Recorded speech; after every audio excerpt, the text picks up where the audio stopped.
Hola a todos, bienvenidos a otro tutorial. Hoy día vamos a estar viendo lo que son las células eucariontes, procariontes, las animales y las vegetales, y además las habilidades científicas. ¿Qué es lo que tiene que hacer o cuál es el procedimiento que sigue un investigador o un científico cuando tiene una pregunta, cuando quiere experimentar o cuando quiere publicar sus resultados? Así que vamos a empezar directo con lo que sale acá en el título, habilidades científicas. Es importante decir que el trabajo científico permite al hombre de ciencia abordar problemas, explicar fenómenos, realizar descubrimientos y llegar a conclusiones de carácter general. Ya, para esto sirve la ciencia más o menos. Otra cosa que es importante decir es que la ciencia es acumulativa y que puede modificarse de acuerdo a nuevos hallazgos o por el descubrimiento. ¿A qué me refiero cuando la ciencia es acumulativa? La ciencia es acumulativa cuando, eso significa que alguien que investigó algo en el 1900 hizo un descubrimiento, otra persona en el 1903 puede llegar y decir, ay, ya, yo voy a tomar esto que descubrió este gallo y lo voy a aplicar con otro experimento, o también el simple hecho de que en 1900 se haya descubierto algo y en el 2000 hayan dicho, esto que se descubrió en el 1900 estaba malo. Entonces, la ciencia es algo que cambia todos los días, y eso. Para que una teoría adquiera un valor universal, es necesario que el investigador demuestre que el resultado es reproducible. Y para eso se usa el comunicado científico. Ya, entonces, que el resultado sea reproducible, ¿qué significa? Que si yo lo hago en mi casa, ustedes lo puedan replicar en su casa y les den los mismos resultados que me dieron a mí. Y para eso, como dije, se utiliza el comunicado científico, que es lo último que vamos a ver antes de pasar a las células. ¿Ya? Vamos a ver los pasos a seguir del método científico. ¿Qué es lo que hace un investigador, un científico, cuando quiere realizar una investigación? Lo primero que se hace, observa. Observar no solamente significa mirar con los ojos, observar también se considera con los otros cuatro sentidos, el poder escuchar, el poder oler, el poder tocar, el poder mirar, etcétera. Eso es la observación. Uno mientras mira claramente se va haciendo diferentes preguntas como ¿por qué pasa eso? O ¿de qué material es eso? Se hacen varias preguntas. Y ahí es donde viene el planteamiento del problema. El planteamiento del problema es una pregunta que permite llevar una hipótesis. No pueden ser preguntas de sí o no, o sea, no pueden ser preguntas cerradas. El planteamiento del problema no puede ser, ¿el pájaro está hecho de titanio? ¿Sí o no? No. Tiene que llevar a una respuesta más amplia con más detalles, ¿ya? Por ejemplo, no sé, ¿qué pasa si em, pongo agua a hervir en dos ollas distintas? No sé, algo así. ¿Me entienden?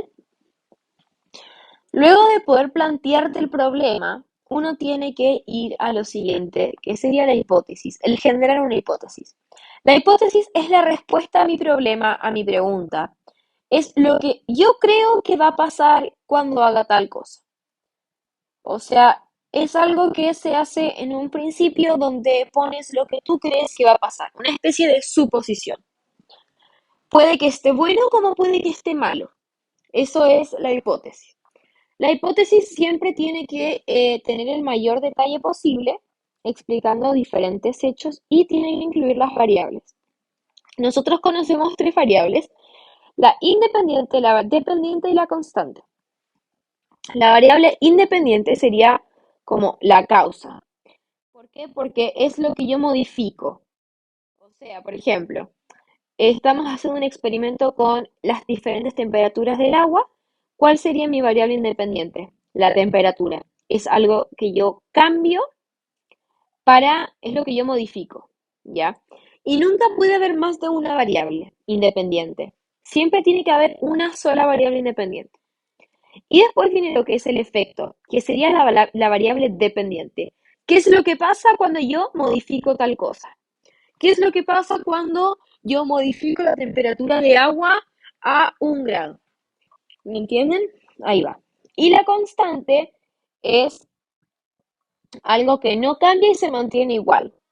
Por ejemplo, no sé, en el del agua, que yo dije que ponía agua en una olla y voy a modificar las temperaturas, mi variable dependiente sería el agua. Mi variable independiente sería la temperatura. Mi variable constante puede ser la olla, por ejemplo, que la olla es del mismo tamaño y es como la misma olla. Esas cosas que no cambian se mantienen igual. Seguimos con el cuarto paso, creo que era, que es el experimento en sí. Es el proceso que permite diseñar un experimento controlando algunas variables, modificando y midiendo otras con el fin de verificar la validez de una hipótesis. Lo que yo decía antes, básicamente. El experimento es la modificación de la variable independiente, ver lo que pasa con la variable dependiente y verificar la validez de la hipótesis. Verificar si está buena mi hipótesis o me equivoqué o estaba bien pero le faltó agregar tal cosa, etcétera.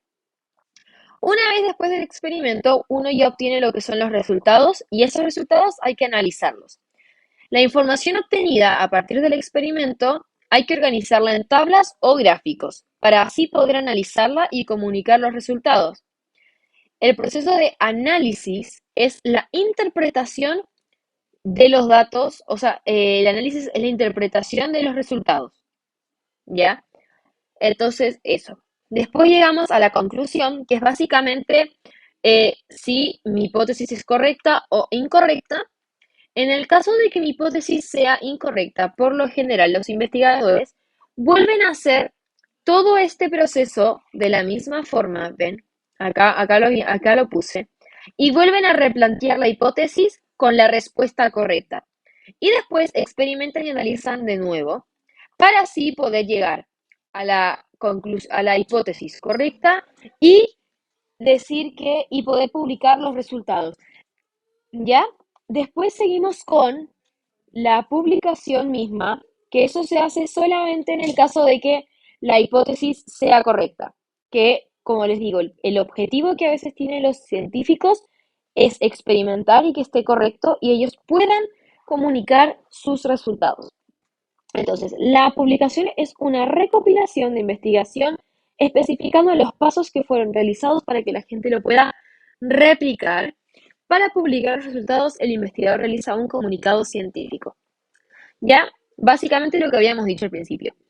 Y así, características importantes de un comunicado científico tenemos la claridad y la replicabilidad. La claridad es que básicamente tiene que ser entendible para cualquier persona de mediana cultura que lo lea. Significa que lo pueda entender hasta un científico hasta un niño de 12 años o de 13 que no entienda o que no sepa sobre ciencia. Y después tenemos la replicabilidad, que es como decíamos anteriormente, que hay que especificar el paso a paso de lo que fue realizado para permitirle a otros investigadores poder replicarlo. O sea, en el comunicado tú vas a poner los materiales detalladamente, qué fue lo que pusiste y el procedimiento que tú seguiste. Es como una receta de cocina. Hay que ponerlo todo bien detallado para que la gente lo pueda replicar. Y eso sería como todas las habilidades científicas y el método científico. Y ahora vamos a pasar a ver unos conceptos básicos antes de pasar a lo que son las células en sí. Primero tenemos el concepto de teoría, que es una explicación de forma extensa e integral de un conjunto amplio de fenómenos. Ah, sí, está bien. Ya. Después tenemos una ley, que es un conjunto de reglas que corresponde a una proposición. Un principio, que es un concepto o idea que sirve de base para un razonamiento y tiene cierta incertidumbre. Un modelo, que es la representación simple de un fenómeno de la realidad. Y después, algo que no tiene mucho que ver, pero igual lo puse, el ATP, que es, la energía necesaria para la célula. Con esto aclarado, podemos empezar a ver lo que son las células en sí, ¿ya? Antes de pasar a los tipos de célula, tenemos que saber qué es una célula, cuándo surgió, etcétera. Para responder las preguntas nos vamos a basar en la teoría celular moderna, que fue una teoría planteada por Schleiden y Schwann. Estos nos dicen que la célula es la unidad estructural o anatómica de los seres vivos. Esto significa que la célula es la base de un ser vivo. La célula es la unidad funcional o fisiológica de los seres vivos, que significa básicamente que al interior de la célula ocurre el metabolismo y permite que ocurra la vida. La célula es la unidad de origen o reproductiva de los seres vivos, que básicamente las células se crean a partir de células existentes. Y por último, la célula es la unidad hereditaria de los seres vivos, o sea que heredan información genética. Ya estos últimos dos se relacionan, solamente que este último postulado que salió después de estos otros tres postulados, ya que todavía no se había descubierto que las células tenían información genética. Ahora sí pasamos a lo que son las células. Existen dos tipos de células que son las procariontes y las eucariontes. Acá yo hice una pequeña tabla con las diferencias básicas que tienen cada una. Las procariontes son células más simples hablando de estructura, tamaño, etcétera. Mientras que las eucariontes son más complejas, ya que tienen más estructura, son más grandes. Ah, bueno, justo acá lo puse que las procariontes son menores, o sea, son más chicas y las eucariontes son más grandes. En las procariontes, el ADN está esparcido por toda la célula alrededor del citoplasma, que vamos a ver lo que es más adelante. Y en las eucariontes, el ADN está contenido en el núcleo principalmente. Las procariontes no poseen organelos, mientras que las eucariontes sí. Los organelos son estructuras membranosas que básicamente se encargan de dividir a la célula. Miren, ahora lo vamos a ver mejor con un dibujo para explicar como el tema de los organelos. Ustedes ven, esta es una célula procariante y como pueden ver está todo esparcido por todos lados, ¿ya? Y mientras que acá en la célula eucarionte, yo puedo ver que hay diferentes compartimientos de distintas cosas. Y esos son los organelos. Son como, se puede llamar que son como paredes dentro de una célula que separan una estructura de otra, ¿ya? Ahora, por más de que hayan dos tipos de células, como las procariontes y las eucariontes, igual tienen estructuras en común y son los componentes básicos de la célula. Tenemos la membrana plasmática. ¿Qué es eso? Lo vamos a cambiar ahora. Plasmática. Y me parece que ahí no tiene el tilde. Hoy. Plas. Hoy. Plas. Hoy. Mática. Súper. Y vamos ahora a hacer esta. Ay, ya perdí el color. Bueno, no importa, lo voy a dejar así mientras. Que es básicamente es lo que separa la célula del ambiente y que además intercambia sustancias con el entorno. La membrana plasmática es como los organelos, solamente que es como todo esto. Es lo que separa una célula de lo que hay en el ambiente. ¿Ya? El citoplasma comprende el interior de la célula, ya que es un medio acuoso compuesto por agua y proteínas, que en este caso sería esto azul, el citoplasma, y en esta eucarionte sería todo lo amarillo. Ahí todo sería el citoplasma. Y o sea, está compuesto de aguas y proteínas más que nada. No hay otra cosa. Los ribosomas, que también están en ambas células y se encuentran en el citoplasma, son estos puntitos que yo puse aquí, no sé que están puestos acá. Y se encarga de la síntesis de proteínas, o sea, el formar proteínas. En este caso están acá y en las eucariontes están acá. Y por último tenemos el material genético, que no es una estructura propiamente tal, pero sí se encuentra en ambas células, o sea, en todas las células, y es el ADN que controla las características estructurales y funcionales de la célula. En este caso, el ADN de las células procariontes estaría aquí, sí, y está en cromatina. En uno de mis videos anteriores del año pasado, yo les expliqué que la cromatina es cuando el ADN está como formado como si fuera un plato de tallarines. Y aquí en las células eucariontes el ADN estaría esparcida por el núcleo, que es todo esto rosado gigante que ven ahí. Esas son las cuatro estructuras básicas que hay en ambas. Y como pueden ver, en ambas células se encuentran esas cuatro estructuras. Ahora sí podemos pasar a ver propiamente las células procariontes y las eucariontes. Empezando con las procariontes. Como dijimos antes, este tipo de células es muy simple en cuanto a estructura. Tiene las mínimas necesarias para cumplir con cada función celular. Es por eso que tiene el menor tamaño. Y algo importante es que por lo general las células procariontes son principalmente bacterias. ¿Ya? Estas serían las estructuras de la célula procarionte. Como pueden ver, son bien poquitas las estructuras que hay y las vamos a ver. Primero tenemos el flagelo, que es como esta colita que está aquí, y básicamente es una fibra larga y su función es ayudar con la locomoción de la célula. Piensen como el espermatozoide, que tiene como su colita. Ya bueno, es literalmente la misma función para poder moverse con la locomoción, para poder moverse. Después tenemos la pilis, que son como estos pelitos que ustedes ven acá, medios chiquititos, que también son fibras, solamente que estas ayudan con la transformación bacteriana, ya que es un contenido que no vamos a ver en este video. Después tenemos la pared celular, ay, que rodea la membrana plasmática y tiene como objetivo darle forma y rigidez a la célula.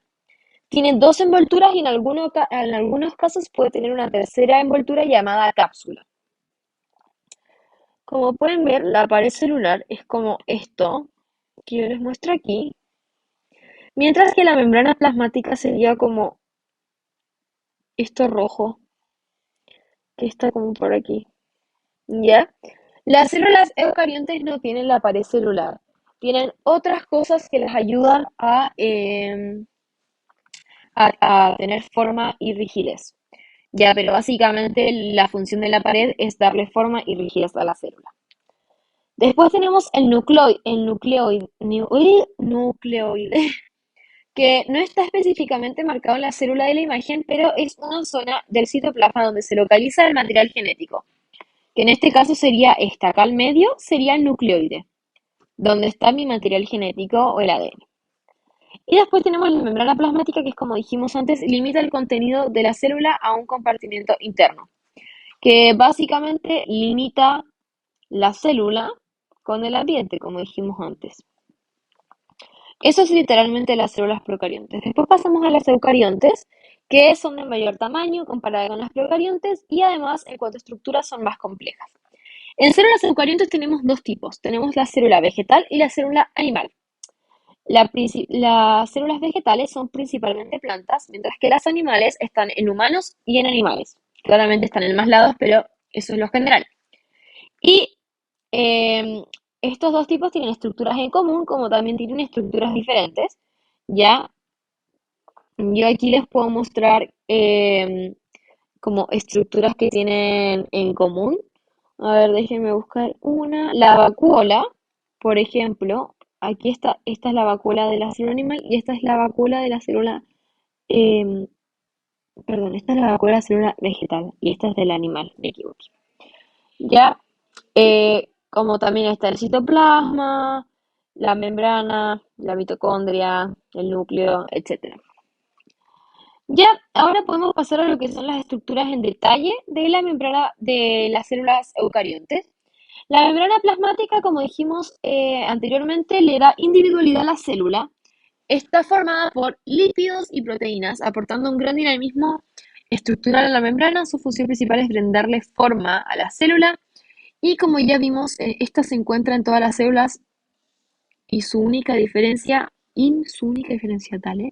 es que las células eucariontes, al no tener pared, la membrana tiene colesterol para brindar mayor rigidez a las células. Ya, básicamente que esa sería la membrana plasmática. Ya, está formada principalmente de lípidos y de proteínas. Los lípidos son como estos fosforitos que hay aquí, que se llaman fosfolípidos. Ah, sí, viste, aquí está, sale. Fosfolípidos. Y como dije, las células eucariontes al no tener pared celular, o sea, las células animales, porque las vegetales sí tienen, las células animales al no tener pared celular, la membrana plasmática tiene colesterol. Y el colesterol cumple la misma función que la pared celular. O sea que da forma y rigidez a la célula. ¿Ya? Después tenemos lo que es el citosol y el citoesqueleto que van como de la mano. El citosol es la porción líquida del citoplasma formada por agua, enzimas, que son proteínas, ARN, etcétera. Constituye un 54% del volumen de la célula y tiene como principal función transportar, almacenar y degradar moléculas orgánicas.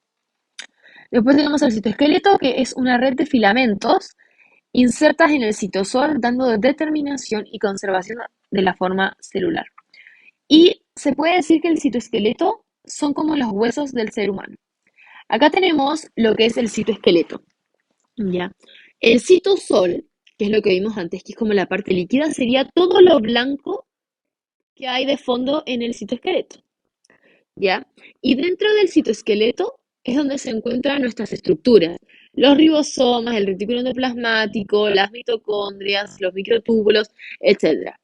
¿Me entienden? Entonces como que está la membrana y dentro de la membrana está todo el citoesqueleto y que es lo que ordena y también ayuda a darle forma a la célula. Y bueno, el citosol, como les digo, es toda la parte líquida, o sea, todo lo blanco que ven por aquí. Después tenemos lo que es el núcleo, que es un organelo donde se almacena el material genético. Este tiene una envoltura nuclear con una doble membrana y unos poros que permiten que la información genética pueda salir para colaborar con la síntesis de proteínas. El nucleolo es como el núcleo del núcleo y ahí se sintetiza ARN y se forman los ribosomas. Ya como pudimos ver en la imagen anterior, el núcleo se encuentra en las células animales y vegetales, que sería todo esto, ¿ya? Este sería el núcleo. Y aquí, este sería el nucleolo. En el nucleolo se sintetiza el ARN y también se forman los ribosomas, que eso es lo más importante del nucleolo. Yo me quedaría como con esto. Y el ADN está esparcido como cromatina por toda esta zona. Aquí estaría todo el ADN, el material genético. Eso sería el núcleo. Voy a quedarme aquí para explicarles como bien el tema de las estructuras. Después tenemos lo que es el retículo endoplasmático, que aquí hay dos tipos, el retículo endoplasmático liso y el retículo endoplasmático rugoso. El retículo endoplasmático rugoso es el que se encuentra pegado al núcleo, o sea, como esta parte. Toda esa parte del retículo endoplasmático rugoso. Y el liso también está pegado al rugoso, pero más lejos del núcleo. Sería este, que está como más afuera. Porque aquí estos son los dos retículos. Entonces aquí está el rugoso y acá está el liso. ¿Ya? El retículo endoplasmático rugoso, o sea, el que está más cerca del núcleo, colabora con la síntesis de proteínas. ¿Por qué digo que colabora? Porque el retículo no es que hace las proteínas las forman los ribosomas. Solamente que los ribosomas en las células animales, los ribosomas te invento que es este círculo, ¿ya?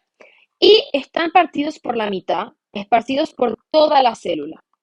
Y cuando hay que hacer proteínas, estas dos partes de los ribosomas se juntan en el retículo endoplasmático rugoso, creando el ribosoma entero, y estos son los que forman las proteínas. O sea, el ribosoma es el que crea la proteína, pero el retículo endoplasmático es como el lugar de unión que tienen las dos partes de los ribosomas.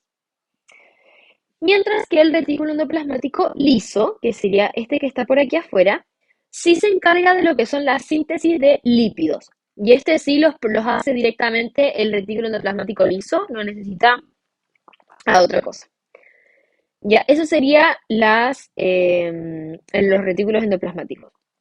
Siguiendo entonces con la siguiente estructura, tenemos el aparato de Golgi, que sería este que está acá. El aparato de Golgi, como pueden darse cuenta, está súper cerquita del retículo endoplasmático y del núcleo. Y es porque el aparato de Golgi va bien de la manito y relacionado con el retículo endoplasmático. El aparato tiene hartas funciones. Voy a mencionar dos que son como las más importantes.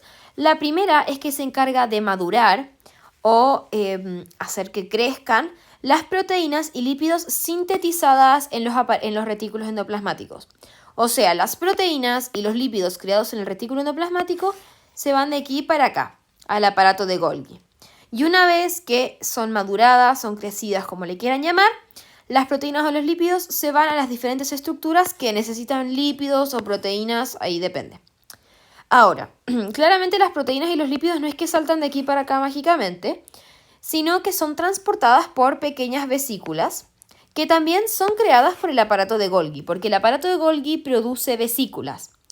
Las vesículas tienen como principal función el transporte de lípidos y proteínas, y también el aparato de Golgi produce los lisosomas y los peroxisomas, que los vamos a ver en un ratito. Entonces, estos lípidos y proteínas como que se suben a su transporte de vesícula y se van hacia el aparato de Golgi, donde ahí son maduradas y procesadas y todo como crece, bla, bla, bla. Y después se vuelven a subir a su supervehículo y se terminan yendo a las distintas estructuras que necesitan proteínas. Yo relaciono todo esto con Amazon o con cualquier tienda online, pensando que este es el centro donde te llegan todas las órdenes de compra. Las órdenes de compra se van como a su especie de bodega, donde son preparadas y después se envían. Entonces, yo acá tengo la orden de compra, la proceso y digo, ya, sí, perfecto, tengo todos los productos que compraron, bacán. Y la paso directamente hacia el aparato de Golgi, que sería el centro de preparación del pedido. Y después este pedido se va a las diferentes estructuras, a las diferentes casas que lo pidieron. ¿Y en qué se van? En sus transportes vesícula. Así es como yo relaciono el retículo endoplasmático y el aparato de Golgi con Amazon o cualquier tienda online. Ahora sí nos podemos meter a lo que son los lisosomas y los peroxisomas, que son estas que están acá, que son muy parecidas, solamente tienen una pequeña diferencia que es la que vamos a ver ahora. Los lisosomas y los peroxisomas son vesículas creadas por el retículo endoplasmático rugoso, los lisosomas, y luego son empaquetadas por el aparato de Golgi. ¿Ya? Estas están compuestos por enzimas, que son proteínas, y protegen a la célula de la autodestrucción. Su principal función es digerir sustancias o estructuras que podrían afectar a la célula. Básicamente, los lisosomas son vesículas que se encargan de que en el caso de que hay una estructura de la célula dañada, este lisosoma llega y se come a la estructura dañada para que después se pueda generar una nueva. ¿Ya? Eso es lo que hacen los lisosomas. Por eso pongo ese digerir, es como ese comer. No solamente estructuras, sino que también sustancias. Ya tenemos 3 procesos donde participan los lisosomas. Tenemos la autofagia, que es lo que acabo de explicar, que es cuando los lisosomas eliminan una estructura dañada y para que ésta pueda renovarse. La autólisis, que es donde los lisosomas ayudan a que la célula se autodestruya, o sea, se suicide, entre comillas, porque puede haber un fallo muy grande en la célula donde, aunque yo me coma una estructura, igual va a seguir dañada, conviene suicidarse. Entonces las lisosomas ayudan a que este proceso se logre hacer. Y también la fagocitosis, que es cuando una sustancia extraña entra a la célula y los lisosomas se la comen o se la digieren. Y los peroxisomas hacen lo mismo, solamente que en vez de digerir estructuras o sustancias extrañas, solamente digieren sustancias tóxicas. ¿Ya?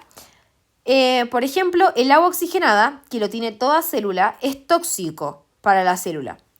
Y los peroxisomas lo que hacen es descomponer esta agua oxigenada en 2 moléculas no dañinas para la célula. O sea que el agua oxigenada se convierte en agua y oxígeno, que son 2 moléculas que a la célula no les daña. Entonces lo que hacen los peroxisomas es descomponer la sustancia dañina en 2 moléculas o 3 moléculas, la cantidad que no sean dañinas para la célula. Esos son los lisosomas y los peroxisomas. Después tenemos los ribosomas, que tanto hablamos de los ribosomas y ya se los expliqué antes, que no son organelos porque no poseen membrana. Están compuestos por ARNR, que esa R significa que es ribosomal, como lo puse aquí, y proteínas. Su única función es la síntesis de proteínas en el retículo endoplasmático. Como lo expliqué antes, los ribosomas, pongámosle que son una especie de círculo, y estos se separan. Y están por toda la célula, las mitades. Y cuando hay que generar, proteínas, estas mitades se juntan en el retículo endoplasmático, formándose nuevamente el ribosoma entero y sintetizan las proteínas. ¿Ya?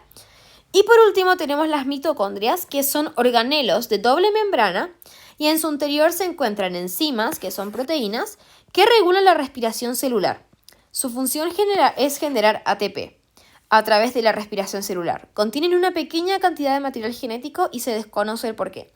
Ya, básicamente las mitocondrias son súper importantes porque generan ATP, que recordar que dijimos que es la energía de la célula, es lo que la célula necesita para poder vivir, porque muchos procesos celulares necesitan mucha energía, o sea que van a necesitar muchas mitocondrias. Y el proceso de generación de ATP se llama respiración celular.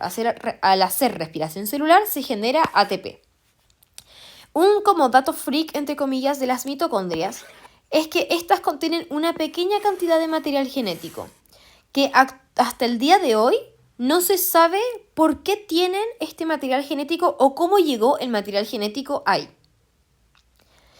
Esas son las estructuras generales de las células eucariontes. Y ahora vamos a ver las estructuras específicas de las células animales y vegetales. Primero vamos a ver las células vegetales, que tiene 3 estructuras que no se encuentran en la célula animal. Primero tenemos el cloroplasto, que son organelos ovoides con 2 membranas, ADN y ribosomas. En el interior se encuentra la clorofila y su función es absorber la luz solar para transformarla en energía química. Ya que básicamente, ¿cómo se dice? Los cloroplastos, lo más importante es que tienen clorofila y este absorbe la luz solar para transformar en energía química. Y esto, al igual que las mitocondrias, tienen una pequeña cantidad de ADN, ¿ya? Y es por eso que el cloroplasto y la mitocondria son capaces de autorreplicarse sin la necesidad de tener como ninguna orden. ¿A qué me refiero? El núcleo donde se encuentra el ADN es como el cerebro del cuerpo humano, que da la orden al aparato de Golgi para sintetizar las proteínas.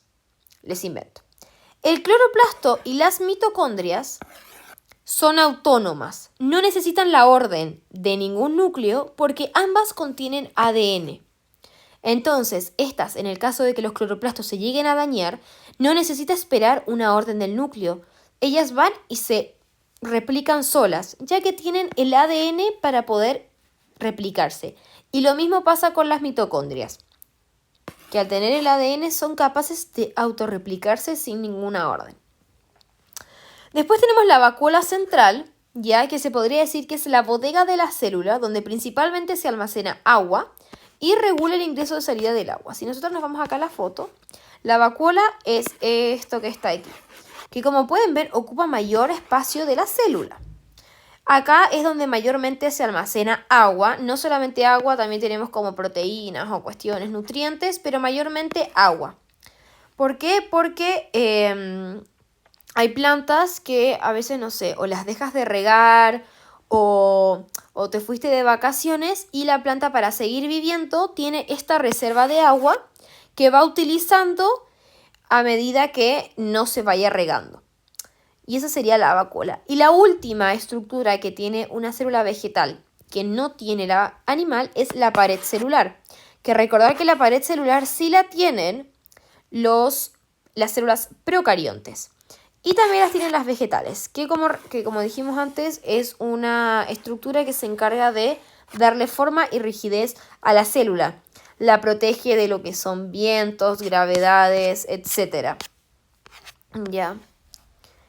No reemplaza la membrana plasmática, sigue estando la membrana plasmática en la célula vegetal, no es como que desaparece, pero bueno.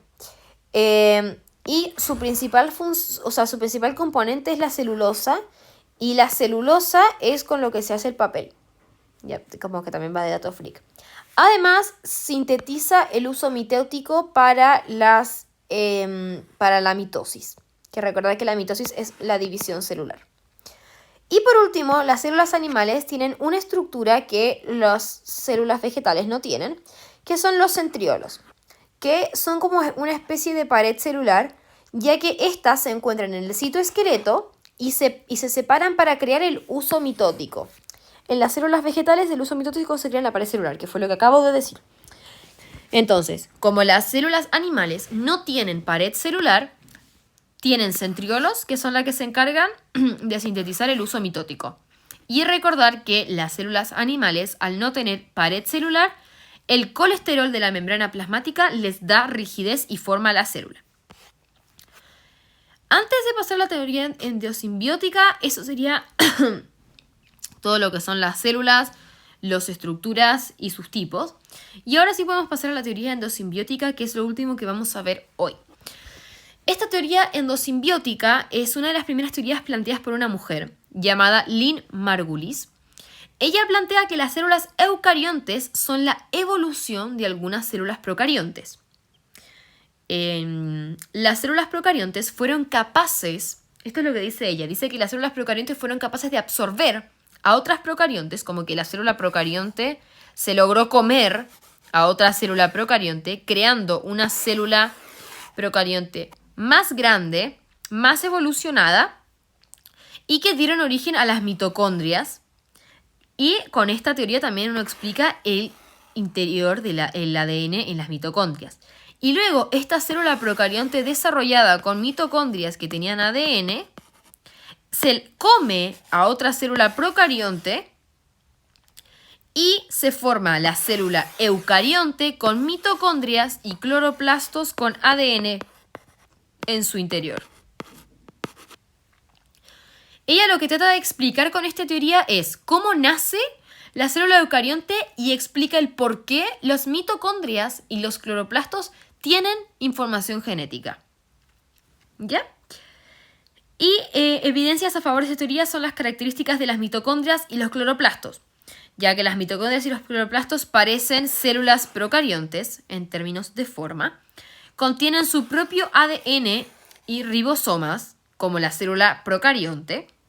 Sus ribosomas son similares en cuanto a su estructura a lo de las procariontes y elaboran sus propias proteínas y se pueden reproducir de manera autónoma. Estos 4 puntos que dice ella son como 4 explicaciones o 4 evidencias que están a favor de la teoría. Dice como ya, oigan, miren, las mitocondrias y los cloroplastos parecen células procariontes, tienen su propio ADN y ribosomas, bla, bla, bla, bla. Y eso igual explica mi teoría. Y eso sería la teoría endosimbiótica. Con esto terminamos el pretutorial de hoy. Espero que se haya logrado entender perfecto. Y cualquier duda, cualquier consulta siempre me pueden comentar. Acuérdense que ahora tenemos Instagram, Peretutoriales. No se olviden de suscribirse por ahí y por acá en YouTube, darle like y todo eso. Así que cualquier cosa, cualquier duda o cualquier comentario, ustedes ya saben, me lo pueden dejar ahí abajo comentado.